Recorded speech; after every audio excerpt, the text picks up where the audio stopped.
What has been America's biggest strategic mistake in the past century? In fact, America has not made any major strategic mistakes. Behind every seeming mistake, there is only one reason.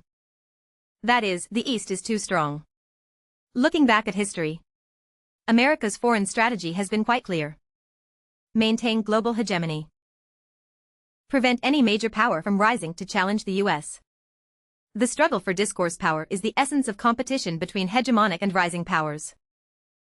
After the Cold War, Russia experienced a decline. Europe failed to integrate, and Japan's economy lost 3 decades, stagnating. The only possible challenger to America left was the East. Thus, America's strategic focus naturally shifted to how to contain the rise of the East. Many believe America's major strategic mistake was in 2001. When it temporarily overlooked the East and went to the Middle East. This was actually a strategic misstep regarding the East. The US intended to weaken the East through conflicts in the Middle East. Through the wars in Afghanistan and Iraq. It sought to create a strategic encirclement. But just by taking down Iran, it could achieve complete control over the Middle East. At the same time, it would threaten Russia and the East. India would then control the Persian Gulf and the East's oil routes. The result was that with help from Russia and the East, Iran has persisted until now. If America had successfully taken down Iran before 2016, it would have controlled the entire Middle East. Then, in 2016, during the South China Sea incident, the East would have faced 2 encirclements. The first would be a land encirclement. The second would be an economic encirclement. At that time, if America cut off energy supplies at sea, the East might not have been able to push back America quickly. So, the root cause of America's retreat in the South China Sea in 2016 was that it failed to complete the strategic encirclement of the East. This was not America's strategic mistake. Rather, the East and Russia successfully prevented America from achieving its strategy. Since then, America suddenly found itself in a defensive position. Previously, to contain the rise of the East, it had obstructed the East's capital island. America deployed over 300 military bases around the East. In Japan, there are over 50,000 troops. In South Korea, there are over 20,000 troops. There are at least 7,000 in Taiwan, along with various mobile fleets, air forces, and logistics personnel. The total could approach over 100,000.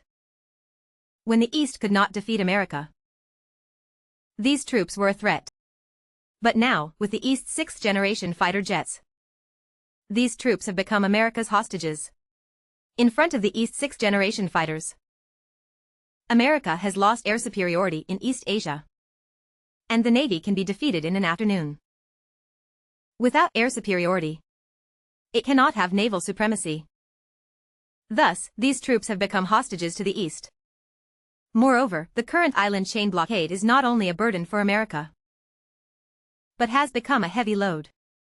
As long as America does not give up the island chain, its power will be severely constrained. Meanwhile, the East can expand its influence in Europe, the Middle East, South America, and Africa. Now, although the island chain is practically defunct, America clearly cannot abandon it willingly. But now, this island chain is like a wound that keeps bleeding for America. It's like America has 9 lids, but needs to cover 10 pots. Currently, most lids are placed around the East, resulting in huge strategic vulnerabilities in other directions. For example, when the Israel-Palestine conflict erupted, what was America's response? It immediately transferred weapons originally intended for Ukraine to Israel. This fully demonstrates America's limited strategic resources and its inability to support 2 fronts simultaneously. Thus, other countries have realized that by applying pressure in other directions, they can alleviate the pressure they face from America. This is why Iran's actions in the Middle East pose a greater threat to America than Russia's. Even if Russia occupies Ukraine, there are still the Baltic states and Poland acting as buffers, with support from Germany and France behind. But if Iran consolidates the Middle East, America's support on the Eurasian continent will only come from an increasingly centrifugal Europe. And within the East's sphere of influence, only Japan and South Korea remain. This is also why America must continue to support Israel in its conflicts. America must secure the Middle East. So why doesn't America take bold actions while it's still strong? Is it afraid of economic collapse? Actually, that's not the case. Throughout history, which empire hasn't expanded under massive debt? France, to support America's independence war, became bankrupt, leading to the execution of Louis XVI. Prussia faced near bankruptcy during the 7 Years' War. Russia fought for 21 years, draining its treasury, just to regain access to the Neva River. World War I and II turned Britain and France from creditor nations into debtor nations. Major historical wars have almost always coincided with extreme financial difficulties. The US has accumulated over $36 trillion in debt. But has this stopped America's military expansion? Not at all. As long as the dollar remains the world currency, America can keep printing money, shifting the inflation burden to the world. With America's capabilities, deploying $5 trillion to handle Iran is entirely feasible.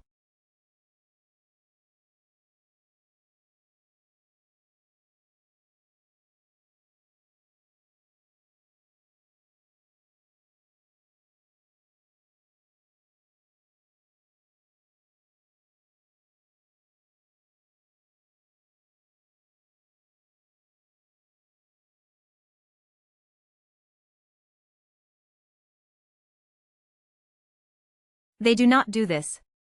Not because they lack money, but due to a lack of strategic courage. Thus, it is rare to see the US Army defeat a much weaker economic adversary. This leads the US to prioritize whether the Army can win, rather than how to achieve optimal strategic goals. So, do you see? The US has not made major strategic errors. Without the East's rise, US hegemony could last another 100 years. During the Liberation War, the US supported Chiang Kai-shek. That was not a mistake. But who could have predicted that Kai-shek would flee to the island? The US provided funds and equipment. If it fell short, they would intervene directly. In modern times, the US created chaos in Central Asia. That was a clever decision. If Central Asia united, how could they maintain the dollar? And how could they reap the benefits? But who would have thought that in less than 40 years, the East would rise? From the fall of the Qing dynasty to the G20, it took less than a century. In contrast, Europe took centuries to achieve integration. The EU is now fracturing. The US allowed the East to join the WTO. That was not a problem. But they transferred all low-end manufacturing to the East. The US relied on cheap labor and products from the East to combat inflation. This led to dollar recycling worldwide. As countries developed, they became competitors. The US struggled to maintain strong manufacturing. However, the East managed to upgrade while doing low-end manufacturing. Only the East can challenge Russia. Can Southeast Asia produce high-end manufacturing? If Samsung moves from Vietnam, Vietnam's economy would collapse. The US forcibly acquired Alstom from France. France capitulated, handing over its industrial lifeline. Then, the US tried to acquire Huawei but was met with resistance. In comparison, look at other countries. The Soviet Union was tricked into dissolution. Ukraine was persuaded to give up nuclear weapons. Now, it is a battlefield. As for Russia, its economy still lags behind a single province in the East. From the Western perspective, they are experiencing unprecedented prosperity. In the past, they could trade spears for goods. Now, they cannot even see the enemy. They have risen above. How can they fight now? With this comparison, one realizes how remarkable the East is. The East's sixth-generation fighter is a game changer. In the end, please like and follow for more strategic insights.